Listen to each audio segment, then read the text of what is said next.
Halo, selamat datang di channel Jangan Lihat Belakang. Malam ini aku akan membawakan sebuah cerita tentang perjalanan dinas yang awalnya terlihat biasa saja, tapi berubah menjadi pengalaman yang tidak pernah bisa dilupakan.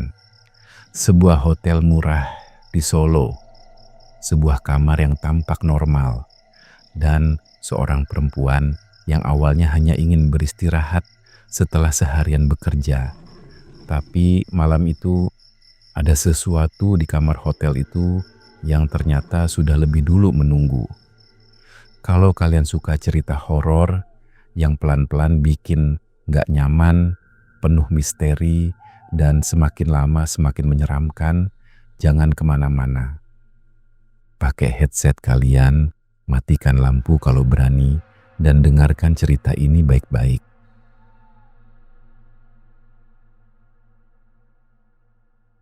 Namanya Nadia, usianya 28 tahun, bekerja di sebuah perusahaan konsultan kecil di Surabaya, dan termasuk tipe orang yang tidak gampang panik. Di kantornya, Nadia dikenal teliti, jarang mengeluh, dan cukup tahan menghadapi tekanan. Dia juga bukan tipe yang gampang percaya hal mistis. Bukan berarti dia sama sekali tidak percaya, tapi selama sesuatu masih bisa dijelaskan dengan logika, dia selalu memilih penjelasan yang paling masuk akal dulu. Karena itu, ketika kantor menugaskannya untuk kunjungan kerja 3 hari ke Solo, Nadia tidak menganggap ada sesuatu yang istimewa dari perjalanan itu. Pekerjaan seperti ini sudah beberapa kali dia jalani. Berangkat pagi sampai siang, meeting, cek dokumen, lalu kembali ke hotel untuk istirahat. Yang berbeda kali ini hanya satu hal. Budget perjalanan dinas sedang dipangkas. Atasannya bahkan sempat bilang setengah bercanda, "Maaf ya, hotelnya jangan terlalu berharap. Yang penting bersih, ada AC, sama dekat lokasi."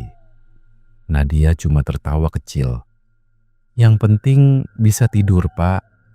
Kalau saja waktu itu dia tahu seperti apa malam yang akan dia lewati di hotel itu, mungkin dia akan minta pulang naik kereta malam juga. Dia berangkat hari Selasa pagi naik kereta ke Solo. Perjalanan lancar.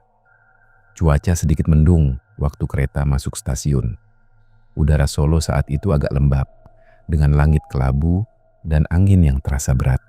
Seperti hujan baru saja selesai atau sedang tertahan di atas kota. Salah satu staf kantor cabang menjemput Nadia, lalu langsung membawanya ke lokasi klien untuk rapat singkat. Hari pertama cukup melelahkan. Jadwal molor, makan siang telat, dan beberapa dokumen yang seharusnya sudah siap, ternyata masih harus diperbaiki. Saat pekerjaan selesai, hari sudah menjelang maghrib.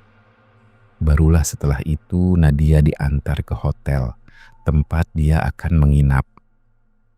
Hotel itu berada di salah satu jalan kecil, tidak terlalu jauh dari pusat kota, tapi cukup masuk ke area yang lebih sepi. Bangunannya 3 lantai, model lama dengan cat krem kusam yang sudah pudar di banyak bagian. Papan namanya masih menyala, tapi lampu neon di bawah beberapa huruf berkedip-kedip membuat nama hotel itu sesekali tampak utuh, sesekali seperti kehilangan huruf. Dari luar, bangunannya tidak sampai terlihat menyeramkan. Lebih tepatnya, terlihat lelah, seperti tempat yang dulu pernah cukup ramai, tapi sekarang hidup seadanya. Di depan hotel tidak ada banyak kendaraan, hanya satu mobil tua, 2 motor, dan lampu teras yang terlalu redup untuk ukuran lobi sebuah hotel. Staf kantor cabang yang mengantar sempat berkata, "Maaf ya Mbak, ini yang paling masuk budget dan dekat kantor klien." Nadia menoleh ke bangunan itu lalu tersenyum tipis. "Nggak apa-apa, cuma 2 malam ini."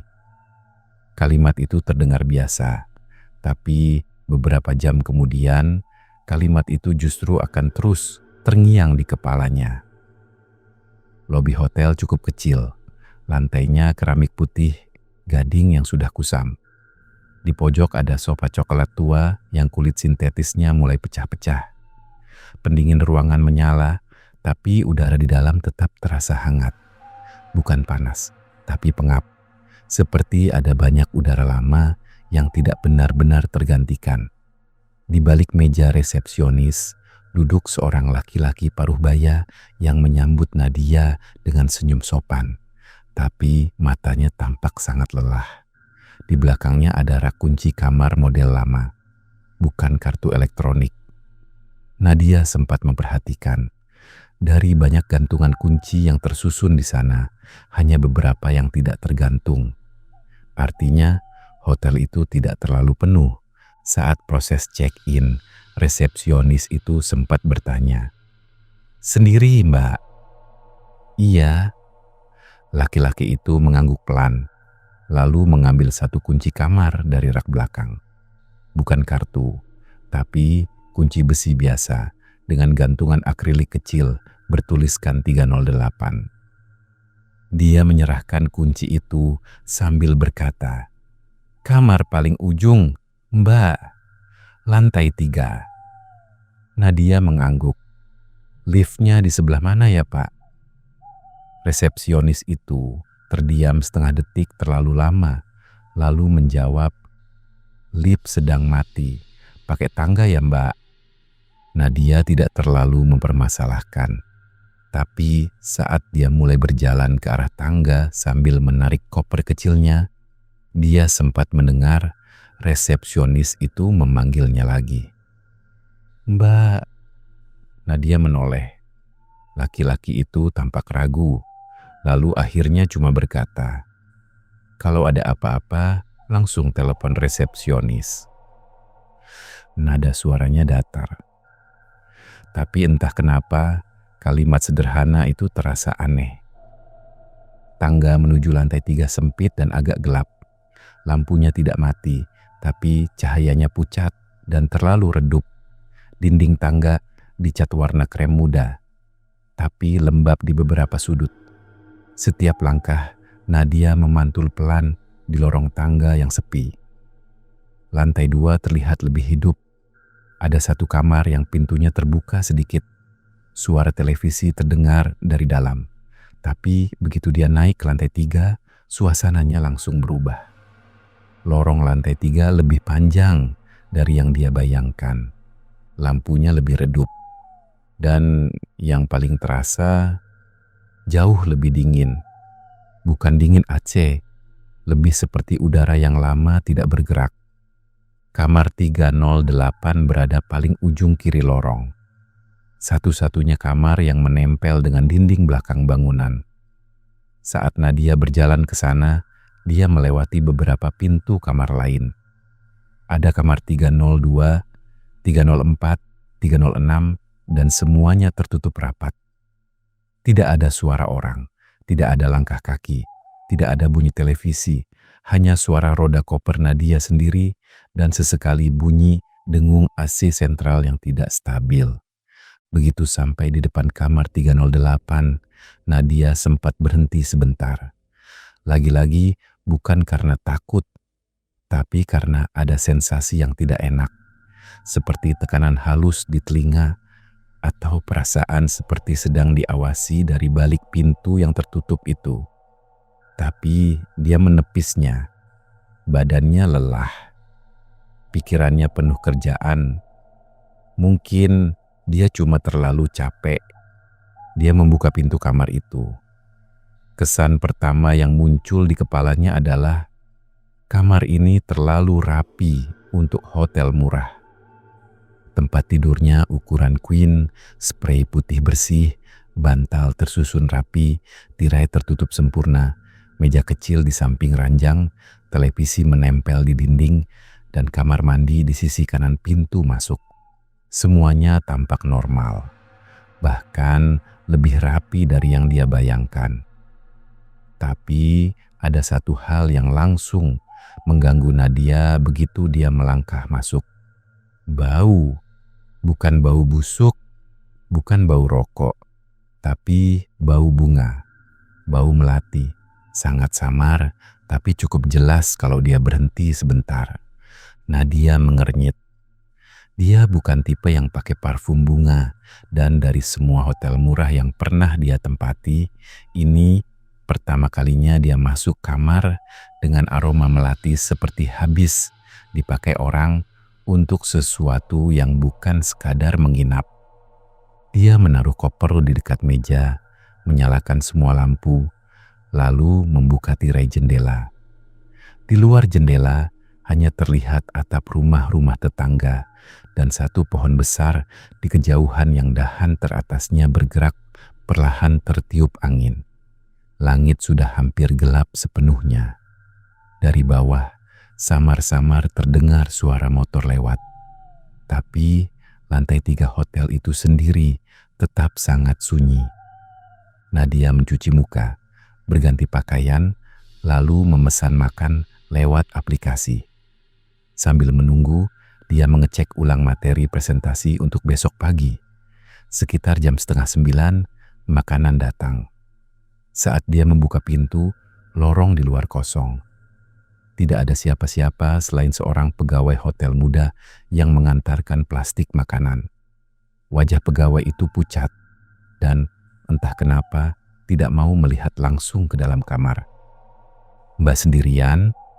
tanyanya pelan sambil menyerahkan makanan. Nadia agak heran. "Iya." Pegawai itu mengangguk cepat. "Kalau malam pintunya dikunci ya, Mbak?" Nadia tersenyum canggung. "Iya, pasti." Pegawai itu pergi cepat sekali. Langkahnya hampir terdengar seperti orang yang menahan diri untuk tidak berlari. Saat Nadia makan, semuanya masih normal. Dia bahkan sempat video call sebentar dengan temannya, mengeluh soal hotel yang tangganya bikin capek, dan kasur yang ternyata lumayan empuk. Temannya bercanda, "Hati-hati, hotel murah biasanya ada bonus." Nadia tertawa. "Bonus apaan?" "Ya tahu sendiri." Nadia memutar mata sambil tertawa. "Nggak lucu." Setelah itu sambungan ditutup. Jam menunjukkan hampir pukul 10 malam. Nadia mandi cepat, merapikan rambut, lalu berbaring sambil menyalakan televisi dengan suara kecil. Dia masih sempat membuka laptop untuk melihat jadwal esok. Sampai di titik itu, tidak ada kejadian aneh selain suasana kamar yang memang terlalu sunyi. Tapi sekitar pukul 10:30, hal kecil pertama terjadi. Terdengar suara langkah di lorong, pelan, lambat, seperti seseorang berjalan tanpa alas kaki di karpet tipis. Sret, sret, sret. Nadia mengangkat kepala dari bantal. Dia mematikan suara televisi sedikit. Suara itu masih ada. Langkahnya tidak cepat, tidak terburu-buru. Justru terlalu pelan, seolah orang yang berjalan itu sedang sengaja memperlambat kakinya supaya terdengar. Langkah itu berhenti tepat di depan kamar 308. Nadia menahan napas. Lalu, tidak ada apa-apa, tidak ada ketukan, tidak ada suara orang. Hanya diam. Dia menunggu hampir 1 menit. Masih diam. Akhirnya, Nadia turun dari ranjang dan mendekat ke pintu, berusaha mengintip lewat lubang kecil. Lorong kosong, tidak ada siapa-siapa. Saat itulah dia mulai merasa tidak nyaman, tapi dia masih memilih penjelasan paling masuk akal. Mungkin tamu lain, mungkin pegawai hotel, mungkin suara dari kamar sebelah yang terdengar seperti dari depan pintu. Nadia mengunci pintu lebih rapat, mematikan lampu utama, lalu kembali ke tempat tidur. Sekitar jam 12 kurang, dia akhirnya hampir tertidur. Dan tepat di saat tubuhnya mulai masuk ke fase setengah sadar, terdengar suara lain. Bukan langkah, bukan dari lorong, tapi dari kamar mandi. Suara air menetes. Tik, tik, tik. Nadia membuka mata perlahan. Lampu kamar mandi dalam keadaan mati. Pintu kamar mandi dia tutup setengah sebelum tidur. Dia yakin tidak ada keran bocor tadi. Tapi suara itu terus terdengar. Teratur, pelan, menusuk. Tik, tik, tik. Dia menatap pintu kamar mandi cukup lama dari atas tempat tidur. Tidak ada apa-apa, tidak ada bayangan, tidak ada cahaya. Tapi entah kenapa perasaan tidak enak itu datang lagi. Kali ini lebih kuat. Seolah-olah ada sesuatu di balik pintu itu yang sedang menunggu dia mendekat. Akhirnya Nadia memaksa diri bangun. Dia menyalakan lampu kamar, lalu berjalan ke kamar mandi. Begitu pintunya didorong, suara tetesan itu berhenti. Kamar mandi kosong, lantainya kering, wastafel kering, bak mandi setengah penuh, tapi tidak ada air menetes. Nadia berdiri beberapa detik, lalu menertawakan dirinya sendiri. Capek banget lo, Nat. Dia kembali ke tempat tidur, tapi begitu lampu dimatikan lagi, suara itu muncul kembali. Tik, tik, tik. Kali ini Nadia langsung duduk tegak. Entah karena kesal atau takut, dia menyalakan lampu kamar mandi tanpa masuk ke dalam. Suara itu berhenti lagi. Ruangan itu tetap kosong. Sejak itu Nadia tidak benar-benar bisa tidur nyenyak.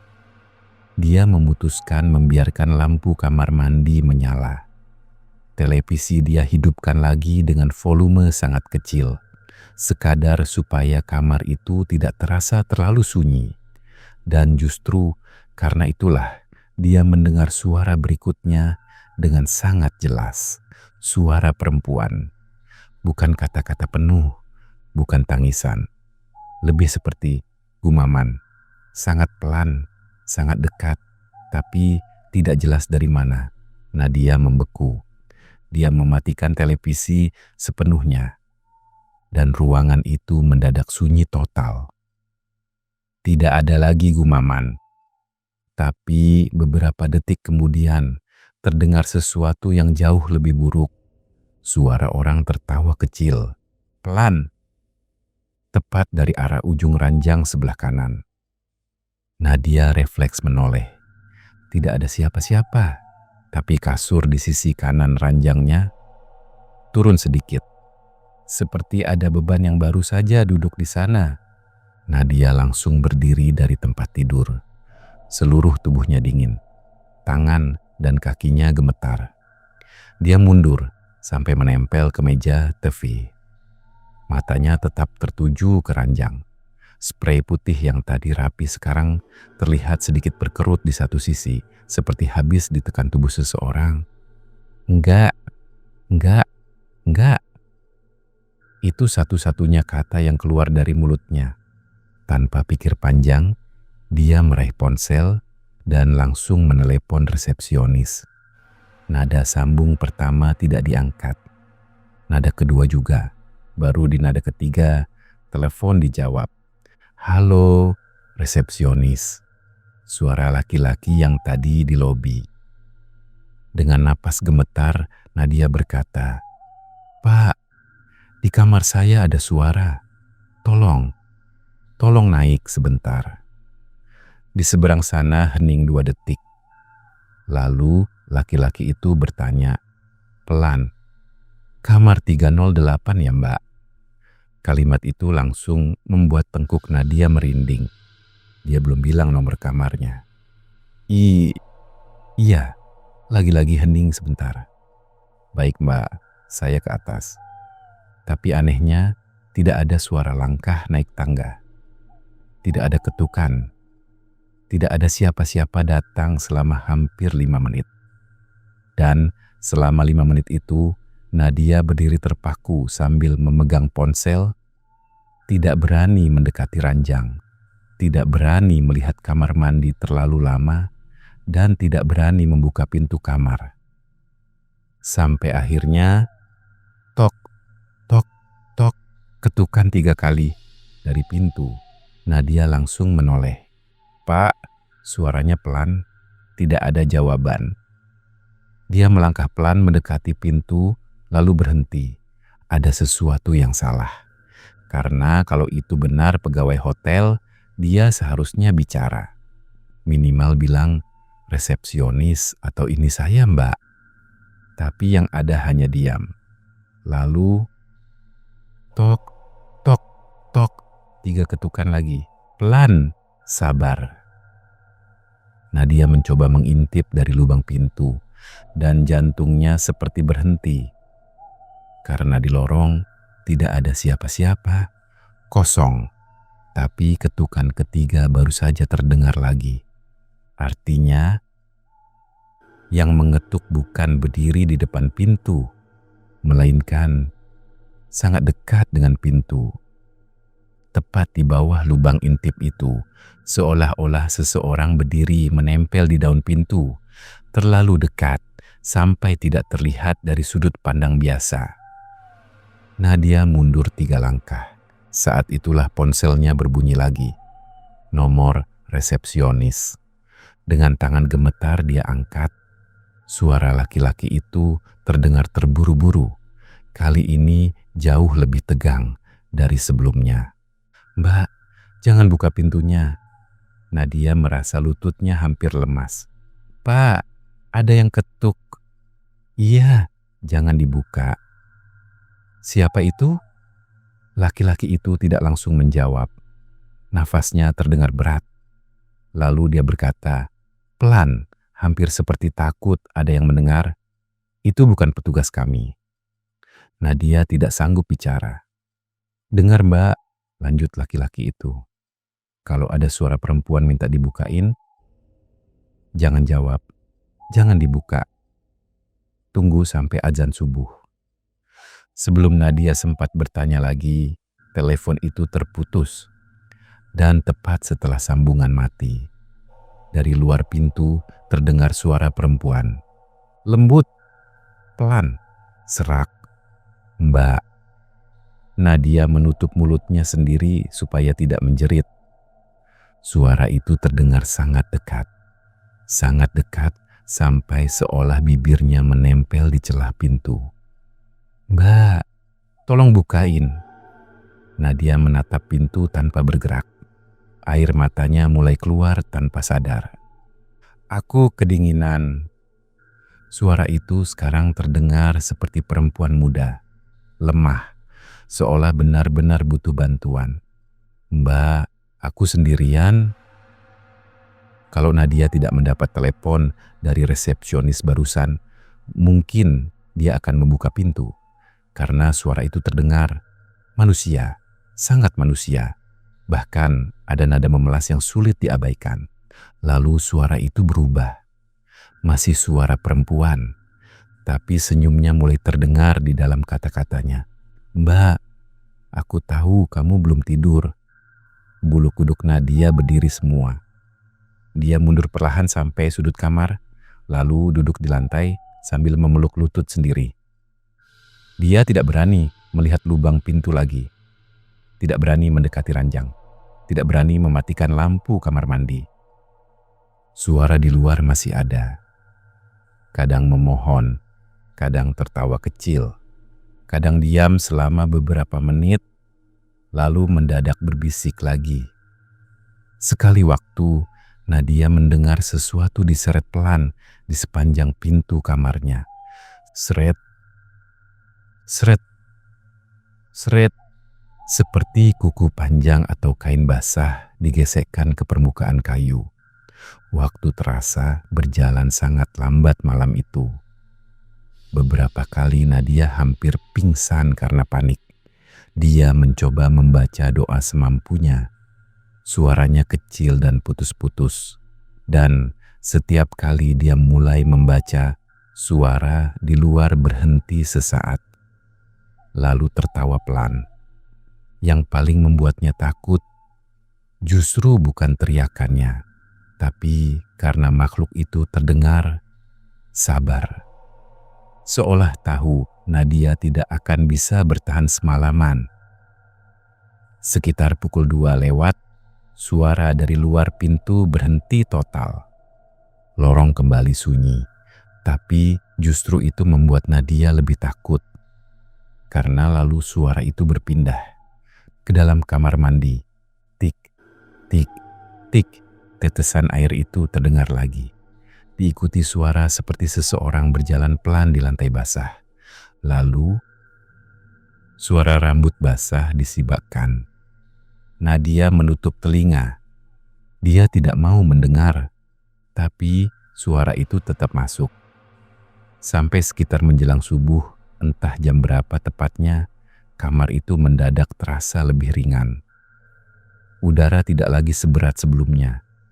Nadia yang dari tadi setengah menangis, setengah mati rasa, akhirnya berani melihat ke arah jendela. Langit di luar mulai berubah sedikit. Gelapnya menipis. Tidak lama kemudian, terdengar suara azan subuh dari musala kejauhan. Dan tepat di kalimat pertama azan itulah, dari kamar mandi terdengar satu suara terakhir. Tawa, pelan, lalu hening. Benar-benar hening. Nadia tidak menunggu lama. Begitu azan mulai terdengar jelas, dia langsung meraih tas, laptop, charger, ponsel, dan kunci kamar. Koper besar bahkan tidak sempat dia rapikan. Dia buka pintu secepat mungkin dan keluar ke lorong. Lorong lantai 3 kosong. Tapi ada satu hal yang membuat kakinya langsung lemas. Di depan pintu kamar 308, tepat di lantai karpet tipis lorong, ada jejak basah. Jejak kaki perempuan. Kecil, panjang, dan hanya ada satu arah. Bukan datang ke kamar, tapi keluar dari kamar, menuju ujung lorong yang kosong. Nadia turun tangga hampir setengah berlari. Begitu sampai di lobi, resepsionis yang sama sudah duduk di balik meja.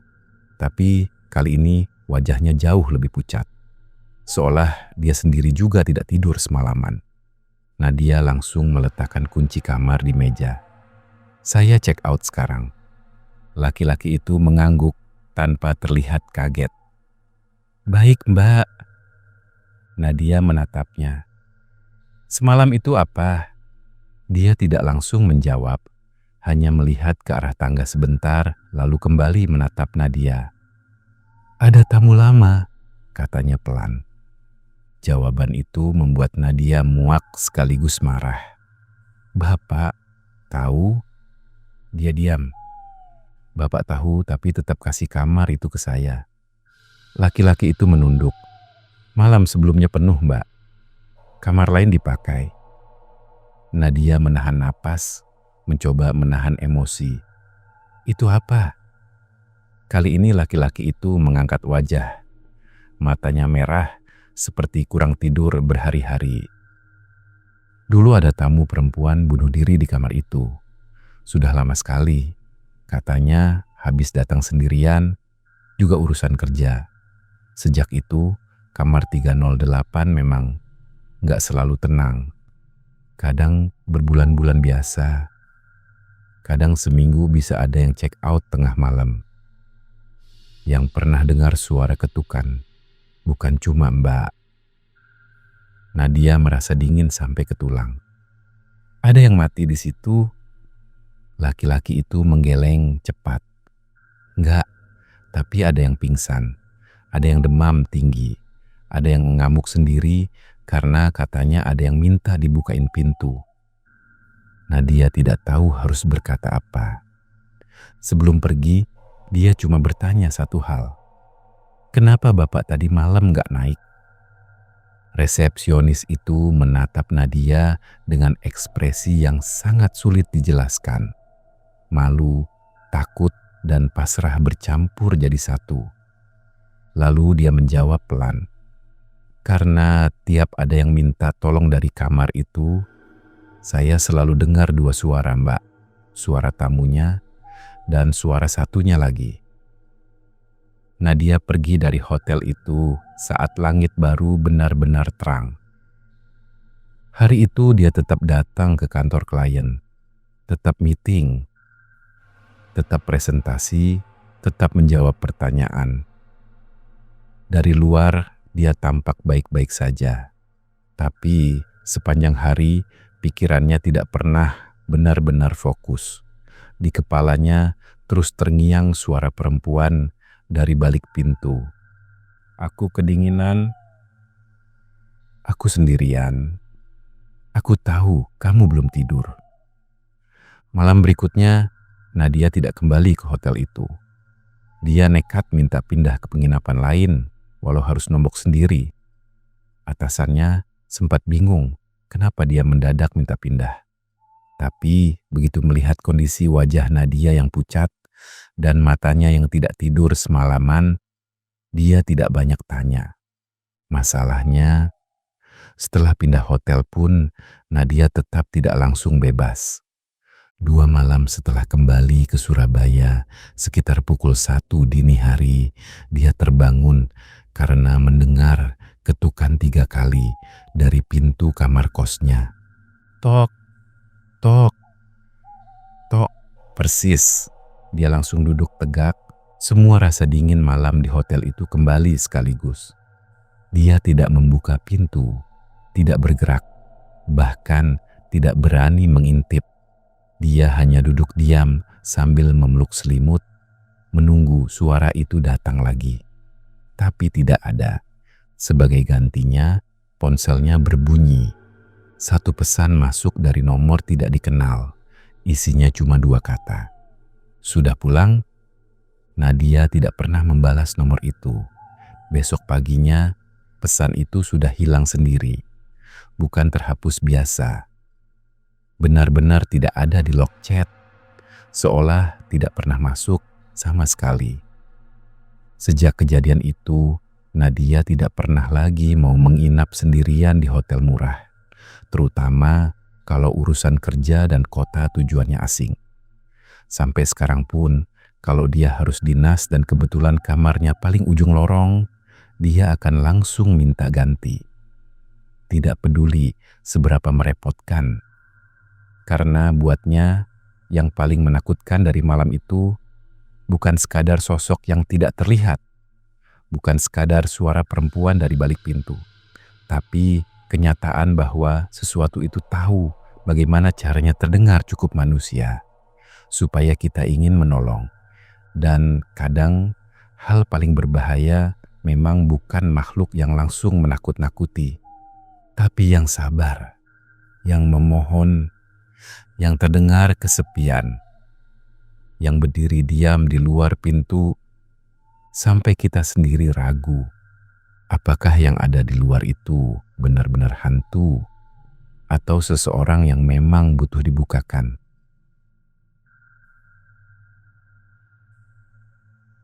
Menurut kalian, apa yang sebenarnya menghuni kamar hotel itu? Apakah benar itu arwah tamu lama yang bunuh diri? Atau ada sesuatu yang jauh lebih tua, yang sudah lama tinggal di bangunan itu dan hanya memakai kisah lama sebagai alasan untuk tetap membuka pintu? Tulis pendapat kalian di kolom komentar. Kalau kalian suka cerita horor seperti ini, jangan lupa like, komen, dan subscribe channel. Jangan lihat belakang untuk lebih banyak cerita horor lainnya. Dan ingat, kalau kalian menginap sendirian di hotel, lalu ada yang mengetuk pintu tengah malam dengan suara lembut meminta dibukakan, pastikan dulu yang berdiri di luar itu benar-benar manusia.